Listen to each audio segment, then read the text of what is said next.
Bonjour à tous, sur vos 94 pour forhexagone.com, parité euro-USD du 31 janvier au 4 février 2011. Bonjour à tous. Donc, voici, nous sommes sur une charte en daily. On peut voir effectivement la progression depuis les 15 derniers jours, c'est-à-dire où nous avons rebondi sur le plus bas, sur une hauteur d'à peu près 1,2867 et quelques. Nous avons une progression et vendredi, on s'aperçoit que sur le retracement Fibo, donc des plus hauts du 4 novembre jusqu'au plus bas qui se situe aux environs du 10 janvier, nous avons buté sur le 61,8 du retracement. Nous sommes effectivement dans un cas de reversal puisqu'on constate un MAC CD qui est en état de faiblesse, un début de crossing entre les moving averages, un RSI qui était lui situé au maximum aux alentours de 69,24 comme vous pouvez le constater, et qui redescend sur 64,90. Donc on voit bien le fléchissement en daily. Un momentum, bon, même chose, qui fléchit à partir de la veille, et un Stoch, lui, qui est carrément en surachat, qui est supérieur à 98, puisque normalement, le Stoch, les niveaux maxi sont 80 et 20. Donc à partir de ce moment-là, on s'aperçoit qu'on est en période de surachat ou de survente, comme c'est le cas ici. Pour la semaine à venir, il sera important effectivement de pouvoir trouver appui soit sur le niveau 50, qui est celui sur lequel a buté effectivement, on a légèrement rebondi, mais ça ne veut pas dire qu'on sera haussier. Donc vous avez ici, je vous ai tracé les trendlines haussières du canal qu'on a suivi depuis le 11 janvier, ici, puisque là ce n'était pas confirmé, étant donné qu'on n'avait pas dépassé le chandelier baissier précédent, ça n'a été confirmé qu'à partir du 12 janvier. Vous voyez qu'effectivement là, on rattrape le dernier chandelier baissé, donc on a un inversement de tendance. Je vous posterai par la même occasion sur le topic le graphe, enfin un screenshot du graphe, ou sur lequel je vous ai mis les zones de support possibles, parce que pour moi, on est en train de reversal, donc on est en section bearish, et on voit bien qu'on correspond à peu près, si vous préférez, les endroits où on a pu s'appuyer, soit pour remonter, ou soit pour résister, vous voyez. Il y a des points de correspondance, là on bute par exemple, et ici on était en support, qui a cassé bien sûr, puisqu'on voit que ça descend, et après on voit qu'on a du mal quand même à buter, ça se voit et ça se répète, donc on a effectivement les lignes bleues sont les zones de support, et bien sûr notre zone à 1,3730, 1,3731 qui correspond au 61,8 Fibo. On est monté plus haut effectivement, au maximum dans la journée, on est monté à 1,3746 vendredi pour tomber au plus bas sur 1,3582.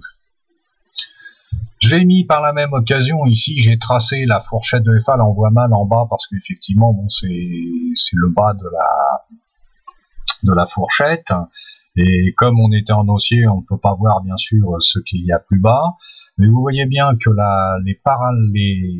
les droites de la fourchette d'Andrews sont bien parallèles. J'ai tracé ici la trendline par contre, qui correspond donc au plus haut du 4 novembre et au plus bas de la dernière journée de vendredi dernier, et on voit bien qu'il y a un parallèle qui se fait entre cette trendline et les fourchettes d'Andrews. On va voir maintenant en daily ce que ça donne. Donc en daily, on descend, on est effectivement en daily, en early, pardon, en H1. Bon, j'avais mis, il me semble, je sais plus, j'avais mis un ZUP, mais je suis pas sûr qu'il soit là. On va essayer de le mettre. Voilà ce que ça nous donne. Voilà, on nous dit là effectivement qu'on risque d'avoir un rebond, donc qui se ferait dans cette case-ci. On voit qu'effectivement on a rebondi sur la petite ligne bleue, qui nous indique bien qu'on est normalement susceptible d'aller rechercher la médiane de la fourchette d'Andrews, puisque le ZUP lui trace une fourchette si vous préférez. Il faudra surveiller quand même, moi je suis pas convaincu du tout que qu'on va rebondir. Je vous ai dit pourquoi, MAC CD faiblesse, RSI faiblesse, momentum faiblesse et Stoch en faiblesse. Le point important à surveiller sera surtout le MA14. Hein. Je l'ai pris en 14 parce que en fait, la période 14 correspond, si vous préférez, aux 14 derniers jours qui sont eux haussiers. Et le MA14, elle donne un chiffre, si vous préférez, à 1,30,04, 1,35,04, pardon. Et à partir du moment où on passera en dessous, là, bon, la réversale sera totalement confirmée. Et vous voyez que 1,3610 à 1,3504, il y a quoi? Il y a 106 pips. Et les variations qui se font là, comme par exemple vendredi, on a eu quand même une descente de 122 pips. Voilà en ce qui concerne l'euro, donc là je confirme, nous sommes dans un canal baissier. En ce qui concerne l'USD-CHF, bon là nous sommes en daily, nous sommes toujours en légère descente. Je pense que de toute façon, comme cette paire est décorrélée par rapport à l'euro, si nous sommes baissiers sur euro-USD, l'USD-CHF devrait avoir une légère tendance à remonter, malgré ceci dit une force du franc suisse qui est assez phénoménale et qui est toujours continue pour l'instant. Donc à surveiller en même temps que la paire euro-USD. USD Japan, alors USD Japan est assez surprenant en daily puisque nous avons eu la veille jeudi, là nous sommes sur la journée de vendredi, on va passer en daily, excusez-moi, on était en M15, s'il veut bien me le faire, merci, voilà. C'est assez surprenant puisque nous sommes le vendredi, peut-être zoomer un petit peu plus, voilà. Et vous voyez que suite à la dégradation de la note du Japon, suite à ses recettes fiscales, qui n'étaient pas assez bonnes, sa note a été dégradée. Nous avons donc eu une hausse du dollar par rapport au yen qui s'est faite dans l'immédiat. Très belle journée d'ailleurs de performance sur le USD Japan. Et nous voyons que le lendemain, le gain gagné la veille est automatiquement perdu avec en plus, si vous préférez, une différence. Donc il y a un avalement encore qui est baissier. À surveiller tout de même lundi aussi. Hein. Je n'ai pas regardé le calendrier, mais je sais que nous avons le non-farm payroll qui lui se trouve en fin de semaine vendredi, donc toujours aux heures habituelles, 14h30. Là, nous voyons l'évolution. Bon, pareil, c'est là, je suis en M15, donc on va peut-être passer H1 ou H4. Voilà, ça c'est la UD-USD. Bon, la UD, lui, a quand même une force. Hein. Vous voyez qu'il a gagné 20 pips par rapport au cours d'ouverture, par rapport au cours de la veille, et il tient le coup comparé à l'euro-USD, en sachant que les paires sont à peu près corrélées. Donc il y a peut-être une possibilité de rebond pour l'euro, mais moi je le dis, hein, je ne suis pas tout à fait d'accord là-dessus, vu le momentum, le Stoch et le MACD. USD CAD, même chose, on va passer en H1, bon c'est pas...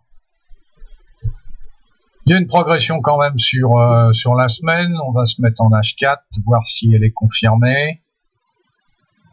Elle est confirmée aussi en H4. Vous voyez, bon, petit à petit, hein, malgré les plus bas, mais bon, il y a toujours une tendance au yo-yo. Bon, il y a une faiblesse du Canada là, mais il faut attention parce que le cours du pétrole est en train de remonter, donc ce qui veut dire que le dollar canadien est susceptible de remonter.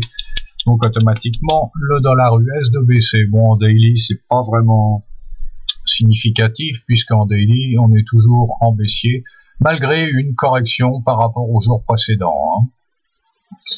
Le gold, alors nous y revoilà, le gold effectivement avec notre fameuse SMA 144, hein, on est bien passé au-dessus, là vous voyez que ce que je vous disais, en fait on a bel et bien rebondi. Maintenant à savoir, est-ce qu'on va aller toucher la fourchette d'Andrews, c'est-à-dire aux alentours aux alentours de 1361 pour aller toucher les plus hauts qui se situent ici. C'est pas encore véritablement confirmé. Hein.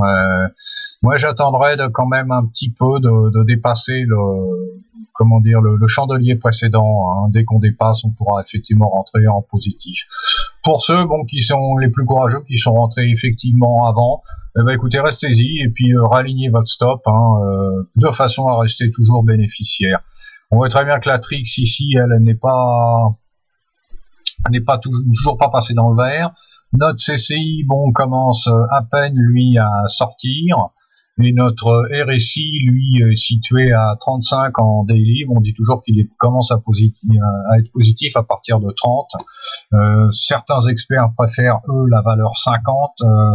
C'est peut-être effectivement ce qu'il y a de plus sûr. Voilà, et là j'ai regardé mon juste NZD pour les débutants. Oui, tiens, il y a mon chien qui est en train d'essayer de trader les croquettes. Est-ce que vous voyez l'excuser? Donc, si vous préférez NDUSD, est une paire intéressante pour les débutants puisqu'il a un spread très faible. Bon là c'est 4,2, mais sur FX Pro, bon par exemple si je prends sur eToro, c'est le spread le plus faible qui est à 2 $, hein, pour l'eau, voilà. Donc NZD conserve quand même, je veux dire, on va regarder en daily, mais une excellente résistance par rapport au dollar. Alors il me donne, est-ce qu'il me donne mon schéma? Voilà. Bon, on voit qu'on a quand même une bonne résistance, hein, en daily, avec bien sûr des hauts et bas. On a tout de même un fléchissement, hein, du centre de gravité. Bon, on a toujours une ADX qui est bien située, avec une TRIX dans le bleu, mais qui va certainement, qui est appelée à fléchir, hein. Voilà, donc NZD sur USD aussi à surveiller, bon, en sachant qu'on a vu des plus hauts sur une base de 0,7960. Voilà, donc ça laisse peu de marge, 180 pips, mais ceci dit, le calendrier économique n'étant pas tellement en faveur du dollar néo-zélandais, on restera tout de même méfiant. Voilà, je vous dis donc une dernière fois, euro USD en daily, nous sommes baissiers. Ceux qui sont rentrés short, écoutez, essayez quand même de minimiser les pertes, donc surveillez votre stop. Pour ceux qui voudraient rentrer short, attendez, parce qu'il risque quand même d'y avoir un petit rebond. Je veux dire, et celui-ci devrait se situer, je pense à mon avis, aux environs de 1,3665. Et à partir du moment où on commence à rechuter à 1,3665, ce sera bon pour rentrer short, hein. Voilà, ça c'est tout ce que je voulais vous dire personnellement. Donc on se retrouve lundi pour les graphiques et les commentaires et l'évolution de la paire. Voilà, je vous souhaite une bonne soirée et à bientôt. Merci.